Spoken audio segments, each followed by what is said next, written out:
지난 3월 대한민국을 발칵 뒤집은 JMS 관련 보도. 언론의 선동 가운데 이번 사건의 내막을 꿰뚫어본 50년차 기자가 있습니다. 문일섭 르포 작가를 만나보겠습니다. 세간에 이슈가 된 JMS 정명석 목사의 1만 명 성폭행 사실일까요? 지난 3월 초 그야말로 경천 동지할 글에 언론에 보도됐습니다. 제가 브레이크뉴스 발행인인데 저희 매체도 처음에는 그런 보도를 했었습니다. 그런데 한 라디오 뉴스의 과장 가짜 보도가 이를 깨버렸습니다. 성 피해자가 지금 파악하기로는 어느 정도나 되고 있습니까? 나는 1만 명을 성적 구원을 통해서 하늘의 애인으로 만드는 게 지상 목표다라고 평소 얘기해왔고 이미 목표를 초과 달성하지 않았을까 생각합니다. 50년째 기자 생활을 해오면서 이 뉴스를 접하는 순간 정명석 목사님은 덫에 빠진 게 아닐까라는 생각이 제 뇌를 스쳐갔습니다. 기자로서의 상상이 떠나질 않았습니다. 이 말대로라면 남자 1인이 1만 명을 성폭행했다는 소리인데 경악할 일입니다. 이거 그야말로 이 숫자를 어마어마하게 부풀린 것입니다. 신기한 불 붙어서 그래서 내가 전도하는 요령 방법 몰라서도 1년에 10,000명씩은 산골적 촌놈이 하고 다녔다니까. 정 목사님이 지금 같은 상황에 처한 이유는 기득권 종교 세력의 치밀한 견제를 받을 수 있습니다.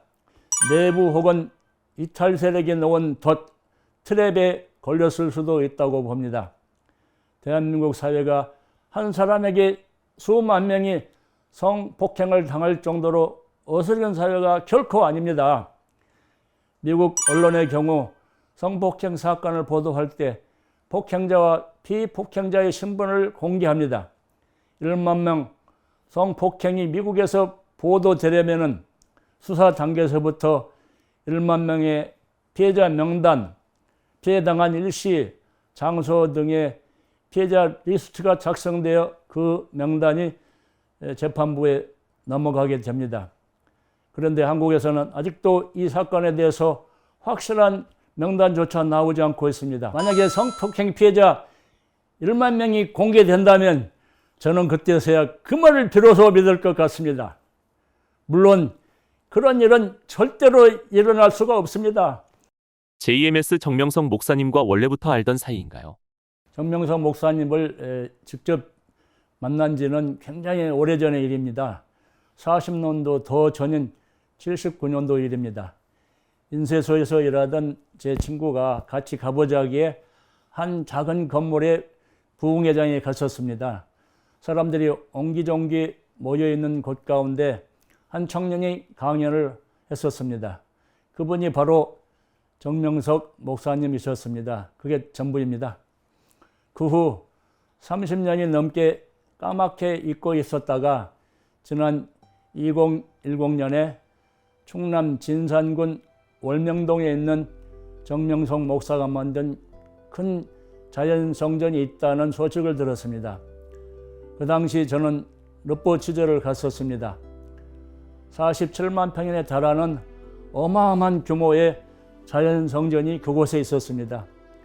월명동 자연교회 성전은 세계적인 자연교회 성전이라고 말할 수 있습니다. 오늘날 기독교는 쇠퇴하는데 그 자연성전 내 젊은 성도들이 많았던 점이 경이로웠고 일반인들이 이해할 수 없는 이상한 행동이라고는 한 곳에서도 찾아볼 수 없었습니다. 당시 저는 르포 작가로서 이 교회의 미래는 보장되어 있다는 것을 결론을 내렸고 자연의 삼라만상 하나하나가 신의 하나님의 창조물이니 숲속의 편 야송화 한 송이에서도 진실한 하나님의 설교를 들을 수 있다는 것을 그곳에서 보았습니다. 월명동 자연교회 성전은 목사님이 시대에 앞선 커다란 구상, 빅 아이디어라고 저는 생각합니다. 4,500년 전에 만들어진 이집트 피라미드를 관광하려고 세계인들이 줄을 서고 있습니다.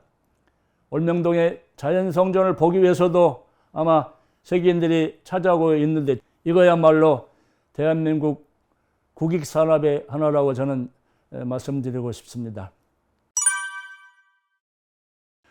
저는 그 강남대학 신학과를 졸업했습니다. 기독교 문학이 제 전공입니다. 지금은 제가 웃음종교 교주입니다. 아직까지도 신도가 단 한 명도 없습니다. 이거 되겠습니까? JMS 교인들의 대규모 시위에 대해선 어떻게 생각하세요? JMS 교인들의 평화 장애 시위와 100만 탄원서 서명 운동을 벌이는 이유는 아주 명명백백합니다. 그동안 일부 언론에게 당한 왜곡 과장 보도로 인한 피해를 없애달라는 요구라고 생각하기 때문입니다. 이런 운동은 국가를 위한 애국운동이기도 합니다. 왜냐? 대한민국 남자 한 사람이 1만 명에 달하는 여성을 성폭행했다는 가짜뉴스가 세계로 전파됐습니다. 한국인을 망신시키는 가짜뉴스가 아니고 무엇이겠습니까? 이걸 바로잡아야 합니다. 그렇기 때문에 평화시위나 서명운동은 정당한 일입니다. 또 아주 중요한 사실은 정명석 목사님께서 월남전에 2번이나 참전했던 참전용사라는 사실입니다. 참전용사의 관계자가 정명석 목사님이 월남전에서 어떤 공적을 세웠는지를 증언하는 말을 들어봤습니다. 또 다른 서울 대규모 집회에서는 월남전 참전용사들이 정명석 전후의 공정 재판을 호소하겠다고 많이 오셨습니다.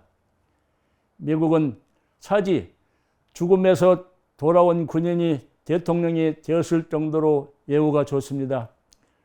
월남전 참전용사였다면 그만큼 불의의 올가미를 벗겨줘야 된다고 봅니다. 나는 정명석을 만나러 간다가 베스트셀러로 진입한 것을 축하드립니다. 아유, 감사합니다. 정말 감사합니다. 언론의 가짜보도의 문제점을 적시한 제 글이 독자들의 주목을 받았습니다. 이는 저자인 제 개인에게는 아주 기쁜 일이지만 그만큼 한국 언론의 허접함을 드러내는 슬픈 사회 현상 중에 하나라고 저는 생각합니다. 언론의 과장 보도가 사회적으로 얼마나 큰 폐해를 주는지를 추적했을 뿐입니다. 왜 JMS를 두둔하느냐라는 부정적인 피드백이나 협박이 들어오지는 않나요? 아시다시피 기자는 사실을 기록하는 사람입니다. 사실의 기록이 우선이라고 보았습니다. 기자 생활을 해오면서 협박을 받은 적도 많이 있습니다. 하지만 사실은 곧 진실이기 때문에 전국에는 사실이 승리한다고 믿습니다. 저같이 사실을 추적하는 작가는 결코 협박의 대상이 될 수 없습니다. 마지막으로 JMS 같은 K종교에 대해서 해주실 말씀이 있다면? 우리나라는 불교, 가톨릭, 개신교 등을 해외에서 받아들여 종교 백화점 국가가 됐습니다. 지금도 가톨릭에 바쳐진 막대한 주일 헌금은 교황청으로 유출되고 있습니다. JMS와 같은 K-릴리전, K-종교가 국제사회로 수출되는 게 나쁠 게 뭐가 있을까요? 대한민국을 위해서 아주 좋은 일이라고 생각합니다. 외국인 신자의 수가 날로 늘어나고 있고 월명동 자연성전을 보기 위해 많은 외국인들이 줄을 지어서 찾아오고 있습니다. 현재 JMS의 모순과 비판점들이 자동적으로 정리가 된다면 대한민국의 국가 부강에 기여하는 한국산 종교 코리아 릴리전이 되리라고 저는 예견합니다.